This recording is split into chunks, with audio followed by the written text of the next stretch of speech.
சும்மா வரக்கூடாது. எத்தனை நேரம் கல்யாணம் ஆயிருக்குமா? எத்தனை நேரம் கல்யாணம் ஆயிருக்குன்னா நீங்க போயிடணும். சரியா? போக மாட்டேன். வெற்றினாலும் பரவாயில்ல, செத்தாலும் பரவாயில்ல, ரெண்டு சாப்பிடுவேன். ஆமா. சரி, இப்போ கல்யாணம் ஆயிருக்கா? கல்யாணம் ஆகல. பார்த்தாலே எப்படி கல்யாணம் ஆயிருக்கு? சின்ன வயசு. ஆமா. இந்த மாதிரி எனக்கு இன்னும் கல்யாணமே ஆகல. உங்களுக்கு கல்யாணம் ஆகலையா? ஒரு வயசு எத்தனை ஆச்சுது? அதெல்லாம் கேட்க கூடாது. கேட்கக்கூடாதோ? ஆமா.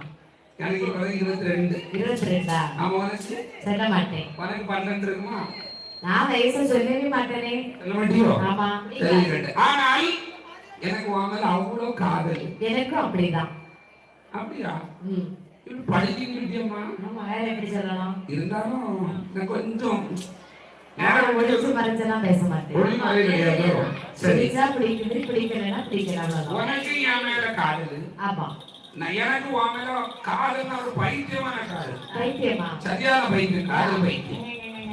அது கொஞ்ச நாள நீ கொஞ்சம் போகலாம். நீ ஒன்ன பைத்தியமாட்டு நான் பைத்தியமா மாட்டேன். இது நான் சொன்னது காதல் பைத்தியம். அப்படியா? ஆனா ஏன் காதல் வைத்தியமா?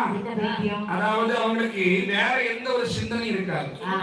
சாப்பிட மாட்டான், சரியா குளிக்க மாட்டான், சரியா தூங்க மாட்டான். சரி. பாத்தீங்கன்னா எப்ப பார்த்தாலும் அந்த பொண்ணை பார்க்கணும் பைத்தியமா இருக்க முடியல. ஒரே தப்பு.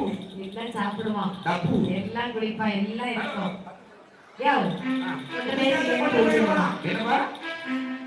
அதனால இதுதான் பைத்தியம். சரி, அப்ப நீங்க சொன்னா நாம 2 பேரும் திருமணம் முடிக்கலாம். கல்யாணம் முடிக்கலாமா? எனக்கு கல்யாணம் முடிக்கும். ஆமா, இந்த காலகட்டத்தில் எப்படி கல்யாணம் முடிக்கிறது?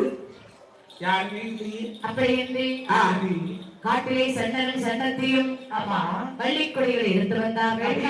திருமணமாக முடித்தார்கள். கணவன் மனைவிமார்களே வாழ்ந்து வருகின்றார்கள். ஆண்டவர் திருவருளாலே சன்னத்தை கருவித்தார். மாதங்கள் 1, 2, 7 மாதமானது. 7 மாத கர்ப்பமா இருக்கும்போது சண்டன் காட்டிலே வந்தான். விரிவசத்தால் துஷ்ட மிருகங்கள் தாக்கி இறந்து போகின்றார். சன்னத்தியோ அழுதால் உலம்பினால் மாறும் 10 ஆனது. 10 மாதத்தில் அழகான குழந்தைகளை பெற்றிருக்கிறார்.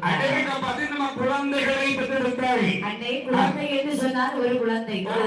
ஆனா சன்னத்தை பெற்றெடுத்தது சூழ்நிலை 7 ஆண் குழந்தைகள். 7 ஆண் குழந்தைகள். அந்த குழந்தைகளுக்கு பேர் அமைக்க வேண்டும். எப்படி பேர் வைக்கின்றாய்?